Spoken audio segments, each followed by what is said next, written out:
Sup Shredders, my name is Logan aka Spiderhands and welcome to an SP Patrons video that I'm making for Jan Žvak as part of their custom monthly music review. And if we switch it over to here, apologies Jan if I'm mispronouncing that, hopefully I've got that close. This track is from an ex named Rubens titled Cafuné, and we're going to listen through this track from start till finish and we're going to hear what we think. Let's begin.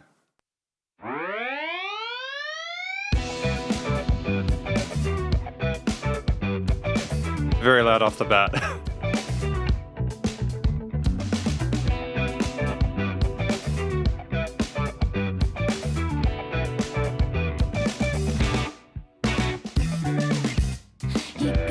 Man. Such an amazing combination of different instruments. I love it already, man.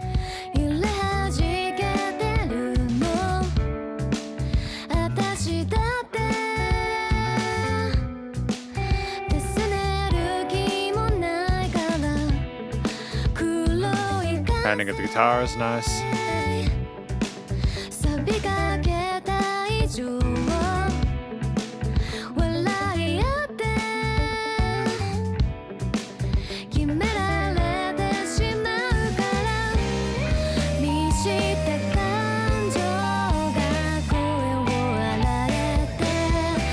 Sorry to pause. I just have to talk about these things as we go through, otherwise I may forget at the end. That key change. Was it a key change? Or maybe been a relative parallel major or minor or something. Just that shift in dynamic there with the misty kind of reverbs and stuff going into the halftime section. It's just a wonderful shift there in terms of ambience and vibe.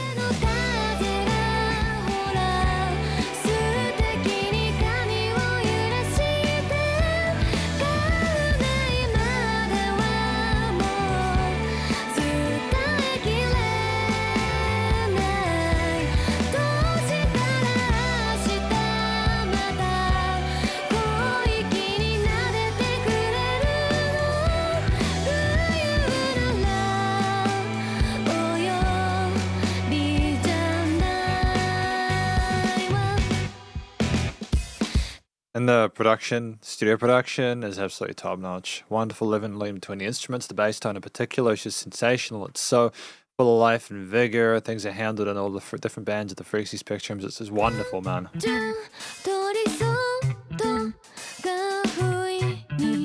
Oh, man.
And back to that chimey guitar riff.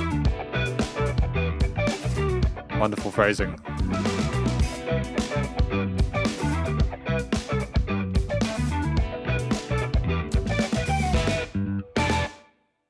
Sensational. I'm really blown away by this. It's a great song. Really fantastic intro to an EP, which is Ripple. And yeah, it's one of the best songs I've heard in quite a while. So we're going to talk about this more in the conclusion. Because welcome to the conclusion of my review of this track from an act named Rubens titled Cafuné. Now, what do I think this track is about? I mean, it's in Japanese. I've been trying to learn Japanese, but I don't have a good grasp of it yet. Like, it's very kind of basic, like going through the Duolingo units and stuff like that at a pace. The most I could find out about Cafuné as the title of the song is that apparently Cafuné is an American indie pop duo consisting of singer-songwriter Sedona Shout and producer Noah Yu.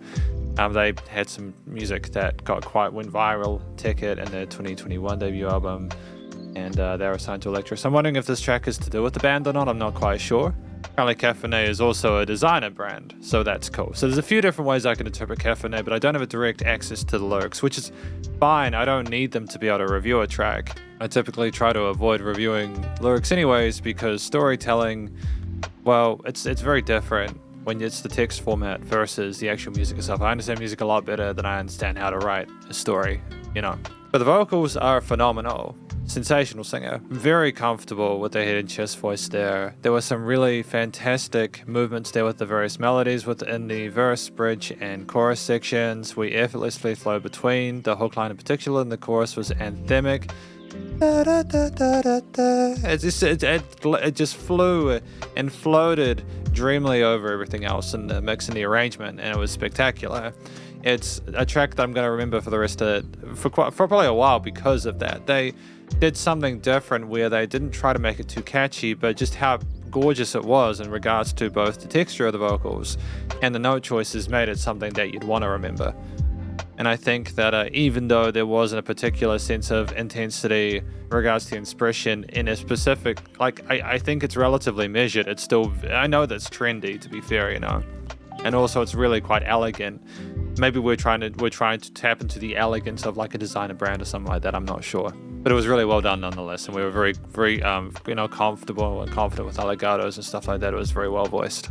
The track behind it, though, was nothing to sort of sneeze at. It was wonderful. The mixture of, I think there were keys in some of the chorus sections, but also the guitars, bass, and drums were sensational. It was just incredibly well played. First of all, the performance with all the different instruments was wonderful. They are great musicians. They are clearly proficient on their individual sets, and like, I love it. I love it to pieces. It says here that there was cafuné was the main artist. Oh no, Rubens was the main artist, and then there's Etsu, who was a composer and lyricist. So I'm wondering, if that is a duo. But either way, congratulations, they nailed it. I want to go straight to the studio production because it was wonderful and very impressive. But I want to talk about the various individual instruments first. I mean, the track itself, we started with like the intro theme there. And we had like the chimey guitars with the bass and the drums and some of the sort of like whole tone, kind of dusty, overdriven guitars on the sides there.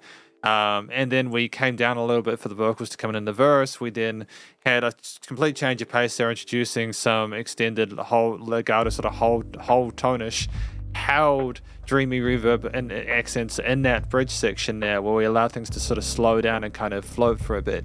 And then we had more of a sort of a chord note accent in that chorus section coming in with the vocals on top, just really being the icing on the cake. It was nice for that second verse section after that chorus to come down a bit even more and remove some of those harmonic and melodic instruments in the mid to upper ranges that were there previously. It was very noticeable. It became a bit more sort of percussive and kind of grunty because of that, but not in the way that was too much. And we came back into things again in the chorus where we sort of built ourselves up and allowed ourselves to flow by with the outro chorus. An outro sort of like section that again featured those chimey sort of chorusy guitars there. There was a really interesting tone to the bass. Like, I'm going to talk about the instruments now. The bass was probably my favorite instrument inside this entire mix, outside of the vocals being, of course, a layer. The bass had just an incredible tone to it. I don't know what amp they were using. I don't know what bass they were using, but I want whatever they've got. It was just tremendous. The compression, the signal chain on that bass, combined with just the note choices with the octave shifts there, the movements around the fretboard, the tension scales and modes and stuff like that, the percussive nature of it, keeping a sense of rhythm with the drums. Dude, the bassists nailed it. They were fantastic. It was an early elegant performance. Even in the sort of like more low-key sections in that second verse there, where we're a bit less kind of like active, it was still, when they came in, they had a really interesting extra effect added where they kind of wavered a little bit like a filter or a phaser or something like that. And it was just dope, man. It was really great. The drums, though, the drums were tight. I feel like we were pocketing and we could have done a lot more, but we also knew to hold back, keep a sense of unity rhythmically with the bass, and allow for a lot of the other sort of more held instruments that were playing at slower speeds to sort of float over top of it. When you went to keep things tight and to the kit, like, we were comfortable with our cymbal sort of kick and snare grooves, but we had our quarters, eighths, triplets, and 16ths sorted. The percussionist was an absolute beast as well. The guitarist was dope as well. I liked the way that we were going between some bar chords, some interesting sort of like we had some catchy lead lines on there that didn't sort of overshadow the vocals too much, provided a nice alternate lead there. We knew when to hold those chords for a sort of pad-like effect there in some of the chorus sections and stuff like that, or the bridge sections, or in the verse sections, should I say. There was a lot of range there. Sometimes we were tight, sometimes we held. We were comfortable with both our sort of bar chords and our extended chords as well. We arpeggiated occasionally, but also allowed a bit of room for some of those synthy bits in the later stages, where, like in the choruses, where they're in those mid to upper parts. They floated. I said floated a lot. This is very much like a dream pop kind of situation, I think. It's incredibly hypnotic. And the mid to upper resonances of those synth pads, whatever was going on there, were just nice and shimmery and shiny and really attractive. And they harmonized neatly with the rest of the elements instantiated within the lower mid parts. I think when you combine all these different things with the vocals and the lyrics, and you consider the chord progressions and stuff that the moves were making there was a sense of funk and tightness with the rhythm section there that really let it bounce and everything. So there was a catchiness to it. You kind of dance and kind of nod your head and kind of shake your way, and it made you move. But at the same time, the extensions made you sort of think a bit. They made you sort of like consider what was going on there and kind of like feel it out. And I have to show some love for that. I think we did a tremendous job here of exploring what you can do with extensions, and amongst a track where some of the best parts have also been a lot more simple, like with the pentatonic guitar leads and such. We understood our music theory and composition fundamentally. It was fantastic. The theme itself, I suppose, in regards to actual feeling there, it kind of sounded like we weren't sad, but we weren't happy. It kind of borderlined on melancholy a little bit. It was almost like we were like relaxed and chilled out, and kind of just sitting there and just kind of, it was very cuddly and cozy, I think. And I kind of enjoyed that the music made me feel like that. I think it's because of the texture of some of the instruments in the mix there, even with some of the harder parts, like again, the clap of the bass or like the snares and stuff like that. It was all handled really well. It was nicely glued, because we've got to talk about the studio recording, mixing and mastering, which was sensational. We were very, very competent in that regard as well. The vocals were nice present in the mix, so were the guitars, bass, drums, and synths. We had different vocal guitar layers on different sides of the stereo field. Like we kept something going, well, done. And we'd have like the bass and the low end kind of nicely glued and compressed, tight chains to the drums there. The drums nice and expressive as well, given enough dynamic range to be alive, but not too much to overshadow anything there. Things were nicely niched in the frequency spectrum. There was no weird resonant frequencies. They were just nicely cut with like filters and stuff like that. The music surrounded you in the headphones. Again, there was dynamic range overall, but it was still nicely glued. So things felt like they were in the same room. It felt like a really tight studio performance, but it also didn't feel too squeezed. Still nice and loud without pumping, so the bus compression limiting was handled. So, and effectively, this is just a really positive review of this track from an act named Rubens, titled Cafuné, off of the Ripple EP, should I say, and hopefully you enjoyed it. If you did, please go show us some love via the various social medias and a Spotify page, and stay cool and stay safe.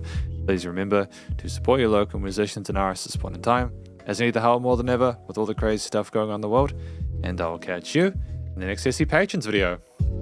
Spiderhands out.